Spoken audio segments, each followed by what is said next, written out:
Let's dive right into this explainer, where we are going to unpack the world's longest surviving written charter of government.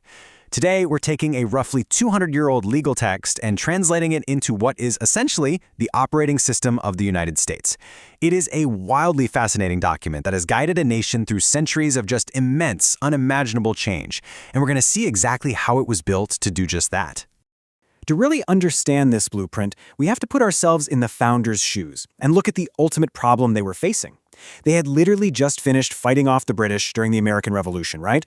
And that experience left them with a very deep-seated, totally understandable fear of a strong, centralized executive power, a king, basically.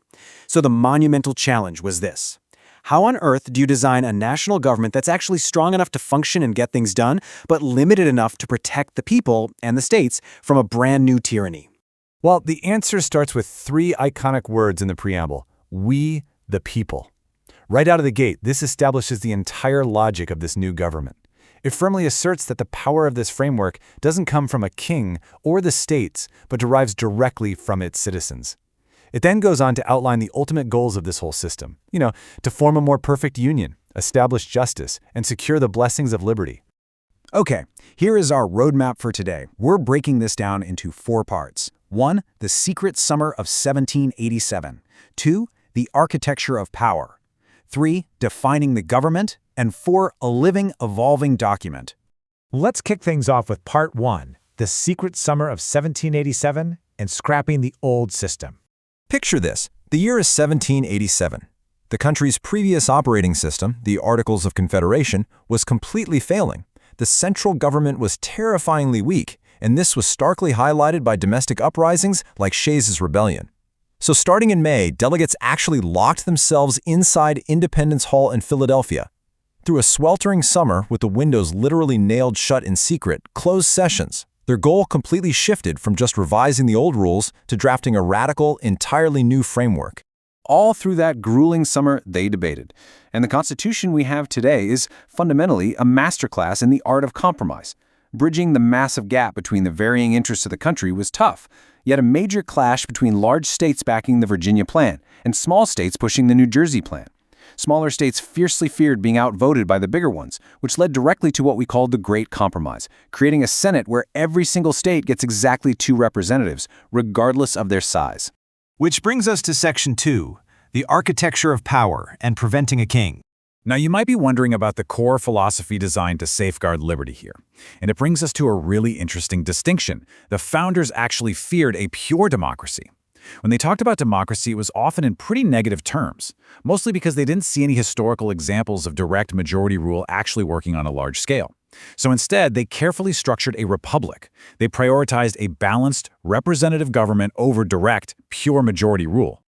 To make absolutely sure no single entity or person could ever dominate this new republic, they took the powers of the federal government and just sliced them up into 3 distinct branches. You've got the legislative branch to make the laws, the executive branch to enforce them, and the judicial branch to interpret them.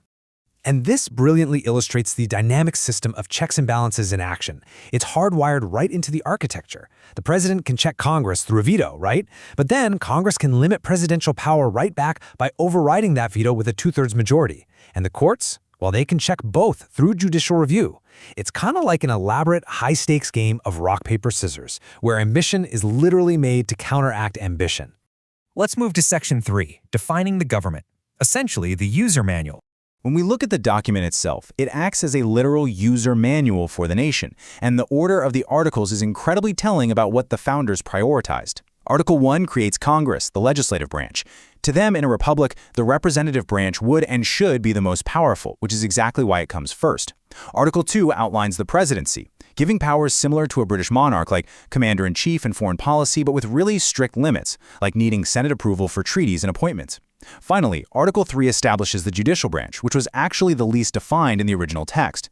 They left a lot of the court system's size and structure totally up to Congress. Now, an absolutely crucial point in Article 1 is found in Section 8. It lists out 17 specific, express powers of Congress, things like coining money and declaring war. But Clause 18, that is known as the Elastic Clause. It grants Congress the implied power to make all laws that are necessary and proper for executing its other powers. And wow, this single clause has sparked massive, ongoing debates since the days of Thomas Jefferson and Alexander Hamilton regarding the true limits of congressional power. But the founders knew their work wasn't perfect, right? So they included a revolutionary safety valve in Article 5. Under the old system, the Articles of Confederation, changing the rules required unanimous consent from every single state, which, let's be honest, was practically impossible.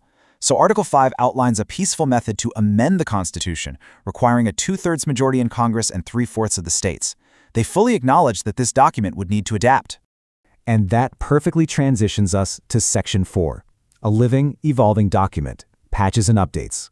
So let's talk about how this operating system has received essential software updates over the last couple of centuries. Think about it.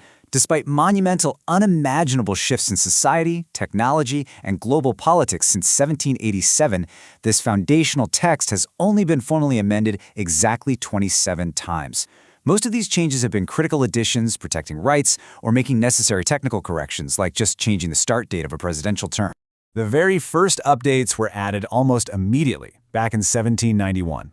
Originally drafted by James Madison, the first 10 amendments formed the Bill of Rights, and they were explicitly passed to calm fears of federal abuse, basically preventing the exact kinds of abuses Americans had just suffered under the British. They protect personal liberties, like free speech and religion, they shield those accused of crimes, and they strictly acknowledge that any powers not expressly given to the federal government belong to the states or the people. Over time, these amendments have plotted a continuous expansion of rights. The 13th, 14th, and 15th Amendments radically changed the nation by ending slavery, guaranteeing birthright citizenship, and protecting voting rights from racial discrimination. Later on, the 19th Amendment secured women's suffrage, and the 26th Amendment lowered the voting age to 18. You see, this living document has been repeatedly updated to pull more and more people into that opening phrase, "We the people." Now, here is a fascinating detail that honestly gets overlooked a lot. The Constitution actually has no geographical limits written into it. It doesn't say it only applies to people standing strictly within the physical borders of the United States. Instead, it serves as a strict set of guardrails on the federal government itself. It dictates the powers and the limits of the U.S. government, no matter where in the world it operates. Because this blueprint was uniquely designed to be a living document, capable of adapting to a modern society that its 18th century framers couldn't possibly have imagined, we are left with one final really exciting question. As our world continues to shift with new technologies and new societal challenges, how will the Constitution need to evolve next? It's the ultimate test of the founders' architecture, and it's playing out right in front of us.